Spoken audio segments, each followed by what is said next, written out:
The ballroom at the Plaza Hotel fell into a reverent hush as I stepped onto the stage, the emerald green of my Maid of Honor dress shimmering under the chandelier lights. Behind me, a 5-tier wedding cake towered like a monument to tradition, and a string quartet whispered the last notes of Vivaldi into the air.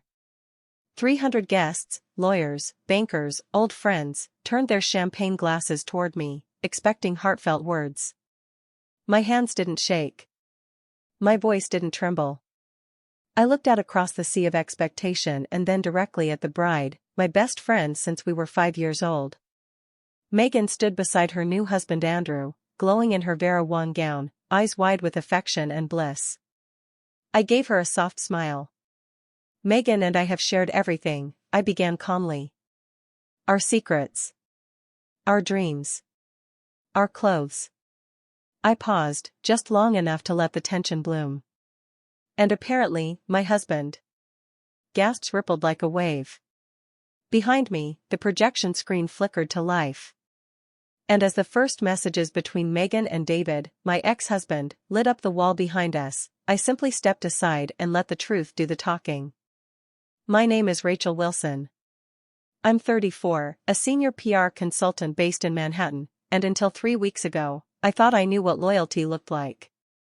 Megan Taylor and I met in kindergarten, bonding over juice boxes and a shared hatred for nap time. We'd been through everything together, bad breakups, first jobs, that one spring break disaster in Cabo we'd promised never to speak of again. I was her confidant, her emergency contact, the person who always picked up the phone, no matter the hour. So when she asked me to be her maid of honor, crying tears of joy in the middle of a Campbell bistro, I hugged her without hesitation. I'd already been through my own storm, divorced from my college sweetheart, David, less than a year before. On paper, we'd looked solid, 7 years together, a shared mortgage, matching kitchen towels. But over time, we drifted. Or at least, that's what I thought. When David asked for the divorce, he claimed we'd grown apart. He said it gently, like he was doing me a favor. I believed him. Through it all, Megan was my rock.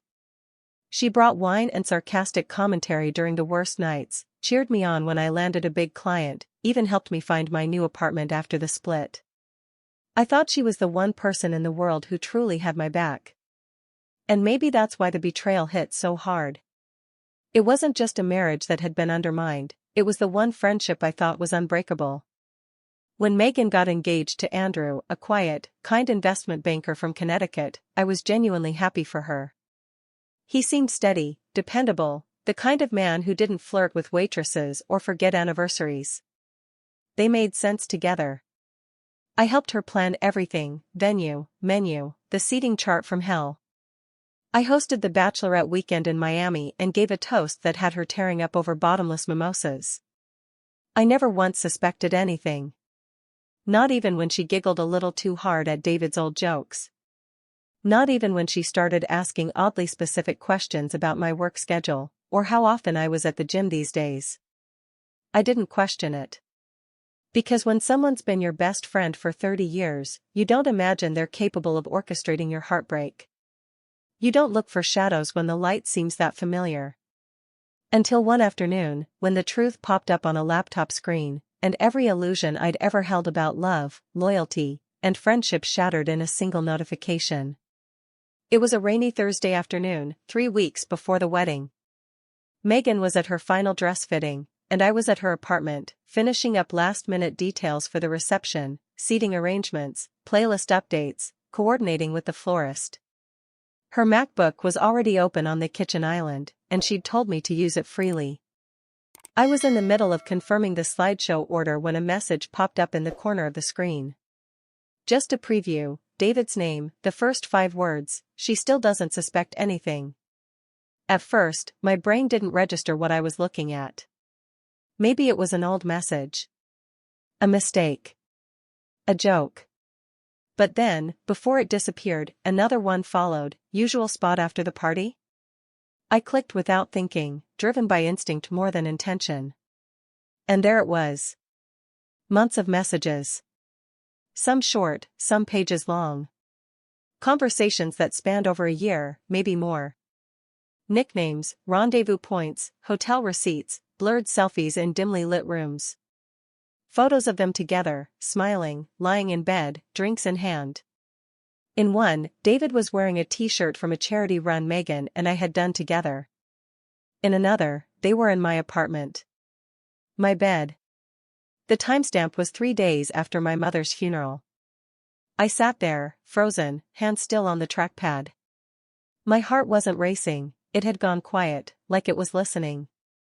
Every strange moment from the past 2 years began to reorder itself. The time Megan accidentally showed up at my place while David was working from home. The weekend she insisted I take a solo trip to the Catskills for mental clarity. The girls' night she cancelled last minute with vague excuses. All the missed calls. All the unexplained absences. I'd dismissed them as life. But now I saw the pattern. And at the center of it were 2 people I had trusted with everything. My stomach didn't drop. I didn't cry. I didn't scream. I simply leaned back in the bar stool, closed the message thread, and copied every file I could find. Screenshots, downloads, exported text logs. I created a private folder on my cloud drive, backed it up twice, and transferred it to a flash drive I kept on my keychain. Then I shut the laptop, fixed my lipstick in the mirror, and walked out into the storm like nothing had happened. That night, Megan called me, bubbly and breathless from the excitement of her dress fitting. "You're going to cry when you see me in it," she gushed. "I look like a magazine cover." I told her I couldn't wait. Because I wasn't going to confront her. Not yet. I wasn't going to cry, or yell, or throw her bouquet in her face. I was going to wait. I was going to walk beside her through every event. I was going to zip her into that gown, hand her the ring box, smile for the photographers. I was going to be the perfect maid of honor.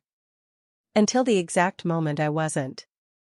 The morning of the wedding dawned bright and cloudless, an irony that didn't escape me. Megan was radiant, her blonde hair swept into soft waves, the delicate lace of her gown hugging her body like it had been made by angels. Her makeup artist whispered that she'd never seen a more beautiful bride, and I smiled on cue, adjusted Megan's veil, and handed her a tissue when she pretended to cry during the makeup reveal. I didn't flinch when she hugged me. I didn't shake when she whispered, "I couldn't have done this without you." I simply tucked a stray curl behind her ear and told her she was going to be unforgettable. And she was. Just not for the reasons she thought. The planner had asked if I'd be doing a speech during the reception. I said yes, but that I wanted to include a slideshow. Just a few memories, I'd told her, sweetly. Something special, just for Megan. She loved the idea. She even arranged for the AV tech to do a test run earlier in the day. They didn't ask what was on the USB I provided. No one did. People rarely question the maid of honor, especially when she's efficient, gracious, and smiling. The ceremony itself was as flawless as scripted, vows exchanged beneath cascading orchids, Andrew looking dazed with happiness, Megan beaming like the cover of a bridal magazine. I stood beside her in my emerald dress, holding her bouquet with steady hands. Not once did she catch the steel behind my calm. Not once did David look up from the 3rd row, where he sat with an expression that only I understood, restless, uncertain, rehearsed. After the kiss and the applause, the guests moved into the grand ballroom for cocktail hour. Champagne flowed like water. Waiters in white gloves floated past with trays of lobster rolls and caviar-topped blinis. I kept checking the time. Not nervously, just to make sure everything aligned. I'd worked too hard to let timing slip. Then came the moment. The lights dimmed. A hush spread through the crowd. The wedding coordinator handed me the mic, her eyes shining. "You've been such a wonderful support to Megan," she whispered. "She's so lucky to have you." I nodded once. I walked to the center of the stage, heels clicking on polished marble, spotlight soft on my shoulders.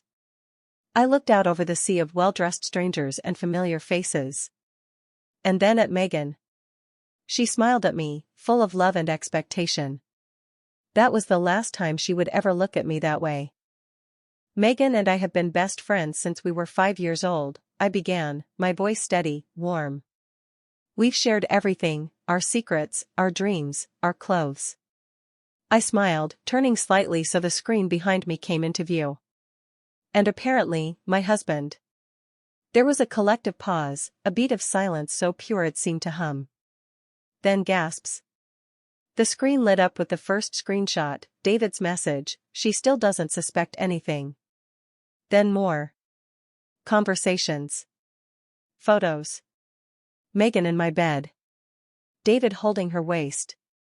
Megan texting from my guest bathroom while I was in the living room during a movie night. I heard chairs scraping back. Utensils dropped. Megan's mother covered her mouth. Megan stood, pale as ash, eyes locked on the screen as if willing it to disappear. She lunged forward. Turn it off. What are you doing? She shrieked. But I had already stepped aside. I've sent all of this to Andrew, I said calmly into the microphone, not even looking at her. And to your parents. And to the reunion committee you're co-chairing. I turned to the groom, who sat frozen, eyes glued to the photos. Andrew, I'm sorry you had to find out this way. But if she could betray someone who's loved her for 30 years, imagine what she'll do to someone she's only known for 2. Megan reached for the mic again, but I stepped back. The Maid of Honor usually handles the guest book, I said, letting my voice soften. I left something else there instead, the name of an excellent divorce attorney. I have a feeling several people here might need it. Then I set the mic down and walked off the stage, the applause of justice still ringing silent but deafening in my ears. By the time I reached the courtroom, the ballroom had erupted into chaos. Megan was crying, loud, messy sobs that didn't match her curated bridal aesthetic. Her father was shouting at the event coordinator to cut the damn screen, while her mother sat frozen, face drained of color. Andrew hadn't moved. He was still staring at the screen when I last saw him, the slideshow on a loop, replaying the threat of betrayal in 30-second intervals. Someone knocked over a champagne tower. Somewhere, a string quartet faltered mid-note. The plaza had seen plenty of drama, but I doubt it had ever hosted a detonation quite like this. I didn't wait around for the aftermath. My part was done. Outside, the October air was sharp and cold. I slipped into my overcoat, stepped into a waiting car I'd pre-scheduled, and left the chaos behind without so much as a glance over my shoulder. On the ride back to my apartment, I scrolled through my phone, not to check the social media storm that was surely brewing, but to confirm the auto emails had been delivered. Andrew, Megan's parents, her sorority group chat, and yes, our entire high school reunion committee. There were no surprises left. Just silence and consequence. The next few days passed like a dream. Or maybe a hangover. By Monday morning, the wedding video had gone viral. Someone had filmed my entire speech and posted it under the title, Maid of Honor turns wedding into expose. TMZ picked it up. So did Reddit. Rachel Wilson was trending on Twitter. The comments were wild, half the internet calling me a hero, the other half debating if revenge had gone too far. But I didn't read them. I didn't need to. The only opinions that mattered were my own, and I had no regrets. That same day, I got a call from Andrew. At first, I considered not answering. I wasn't sure what he wanted, to yell, to cry, to ask questions I had no intention of answering.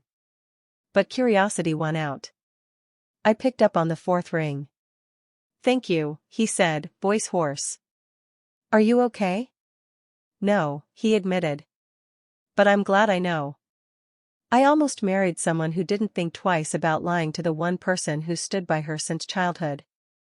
That's not something you come back from. We talked for an hour. Not about the betrayal itself, we didn't need to rehash that, but about the quiet things that led up to it. His suspicions. My suspicions.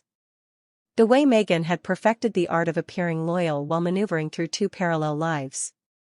By the end of the call, there was no anger. Just mutual recognition of the damage done, and strange comfort in knowing we weren't alone in it. A week later, Megan's name was dropped from the reunion committee. 2 major PR firms she was in talks with quietly cut ties. The charity gala she was hosting? Cancelled.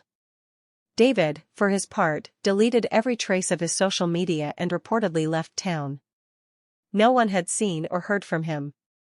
A former friend texted me that his company had opened an internal investigation into inappropriate workplace relationships. I hadn't sent them the video. Someone else must have. I didn't need to twist the knife. I'd simply shined a light, and the truth had done the rest. People started calling me brave, vindictive, cruel, liberated. The titles varied. What no one seemed to understand was that it wasn't about vengeance. It was about clarity. It was about refusing to let silence be mistaken for consent. It was about looking betrayal in the eye and not blinking. And yes, maybe, it was about power, about reclaiming mine.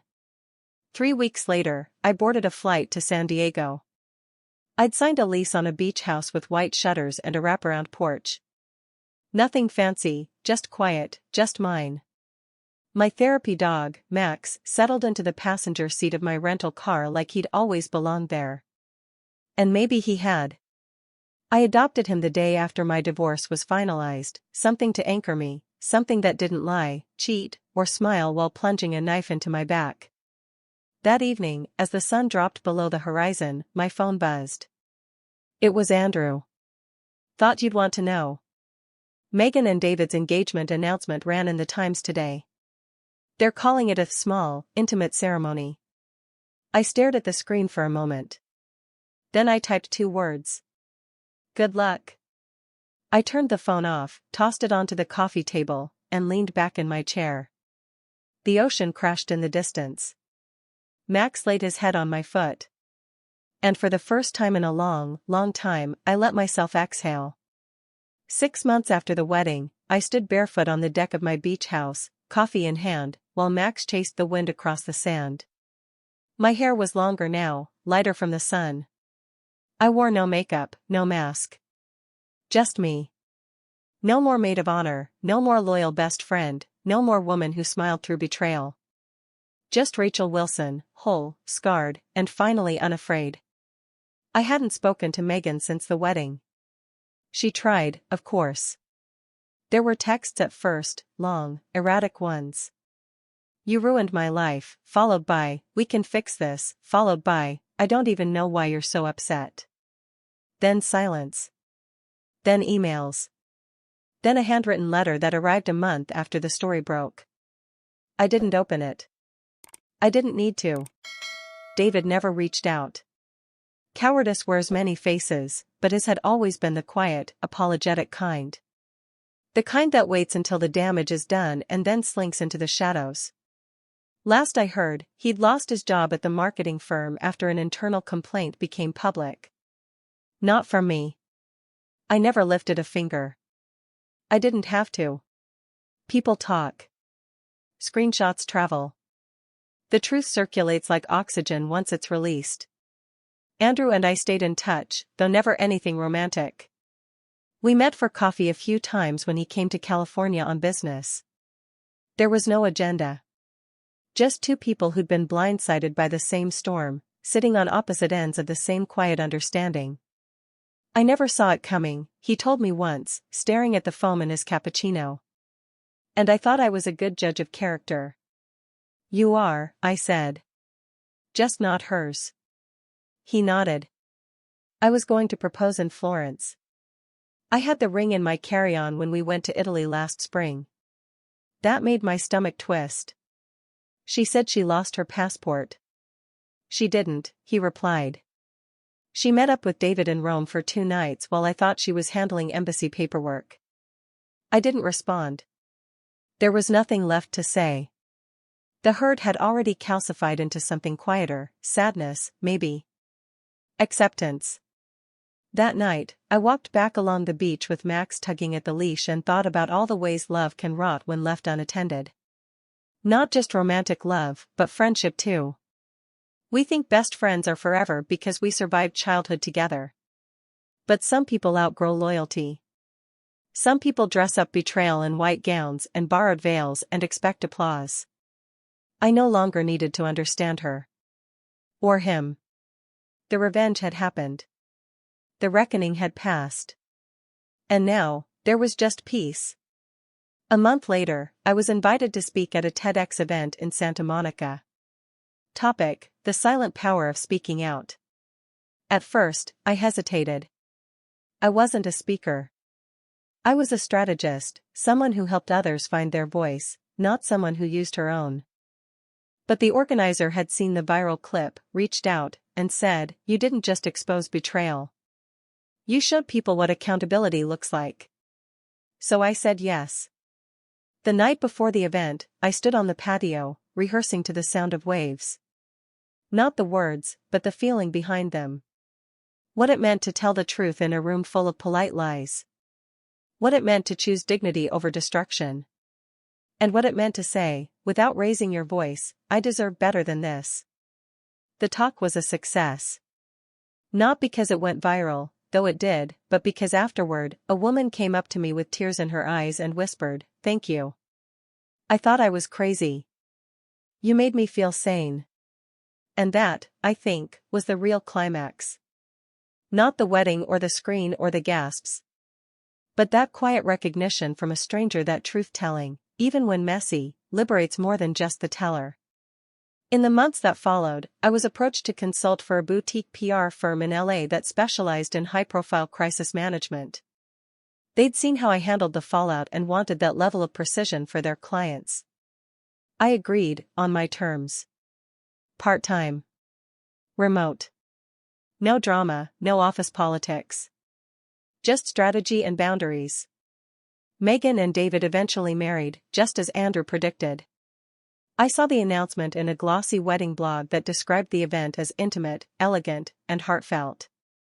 No mention of previous engagements. No hint of scandal. Just carefully curated photos, her in lace again, him in a classic black tux, both of them smiling like the past had never happened. And maybe for them, it hadn't. But for me, the past was not a wound. It was a scar, closed, visible, and no longer painful to touch. 1 year to the day after Megan's wedding collapsed under the weight of its own lies, I sat on the porch of my beach house in San Diego, a glass of wine in one hand, Max curled at my feet. The ocean whispered in the distance, and the sky glowed a soft lavender as dusk settled in. I hadn't marked the anniversary intentionally, but when my phone chimed with a calendar reminder titled Plaza Hotel, M's Day, I didn't delete it. I just smiled, tapped dismiss, and leaned back in my chair. The wound had closed. But the lesson? That stayed with me. I'd spent the last year rebuilding, not in the dramatic, Instagrammable way people like to show off online, but quietly. Intentionally. I took therapy seriously.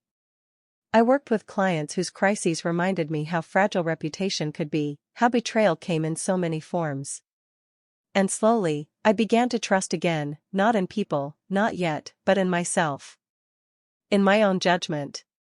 I'd been the woman who saw nothing coming. Now, I saw everything. Megan and David's wedding happened a few months ago. I didn't attend, obviously, but the photos floated through our old circle like ghosts. A white barn venue in upstate New York. Mason jars. Fairy lights. Pained smiles behind carefully posed joy. One of our mutual friends sent me a screen-capped post from Megan's Instagram, "So lucky to marry my best friend." The irony didn't even sting anymore. It felt like watching strangers play roles in a script I'd long since rewritten. What Megan didn't post, what none of them ever did, was what came next. The firm where David worked dropped him quietly after a new HR policy flagged a string of ethically compromising relationships. He wasn't named publicly, but industry people knew. Megan tried launching a wedding planning brand, but it never took off. Her name still pulled too much digital baggage. The internet has a long memory. Meanwhile, I said yes to life in small, deliberate ways. I joined a weekly yoga group on the beach. I adopted a second dog, a shy rescue named Olive who took months to let me touch her without flinching. I started writing, not just for work, but for myself. And most unexpectedly, I said yes to coffee with someone I met at the TEDx event. His name was Marcus. Divorced. Thoughtful. The kind of man who asked questions and actually listened to the answers. There were no grand declarations. Just easy conversation. Laughter. Honesty. And for once, no games. We took things slow. I told him the entire story one night, beginning to end, expecting him to pull away. Instead, he simply nodded and said, "Sounds like you've already done the hard part, surviving it." He wasn't intimidated by my strength. He admired it. And that, to me, was worth more than anything I'd once mistaken for love. I don't know if what we have will last. But I know it's real. And after everything, that's enough. Last week, I got a call from Andrew. We hadn't spoken in months, but his voice was the same, calm, a little tired, honest. "I just wanted to say thank you," he said. Again. "For saving me from a lifetime of wondering what I never knew." "How are you doing?" I asked. "Better," he said. "I'm seeing someone." Slowly. Carefully. "You were right, betrayal doesn't define us. But what we do after it might." I hung up smiling, not because I wanted him back, God, no, but because we'd both made it through the fire without becoming what burned us. And that's what I've learned. Revenge, when done right, isn't about destruction. It's about revelation. It's about holding up a mirror so the ones who betrayed you have no choice but to see themselves clearly. And it's about walking away before the smoke clears, not waiting for validation, not demanding an apology that will never come. Because healing isn't loud. It isn't performative. Sometimes, healing is a quiet sunset, 2 dogs asleep at your feet, and the soft realization that you didn't just survive, you rose. And that's how I learned that the best revenge isn't proving them wrong. It's proving to yourself that you were always right to walk away. And that's how I learned that the best revenge isn't shouting or breaking things, it's speaking the truth and walking away, calm and whole. Did this story make your heart race? What would you have done in my place? Share your thoughts below. Like if justice was served. Subscribe for more true revenge stories. And send this to someone who believes karma always finds its way.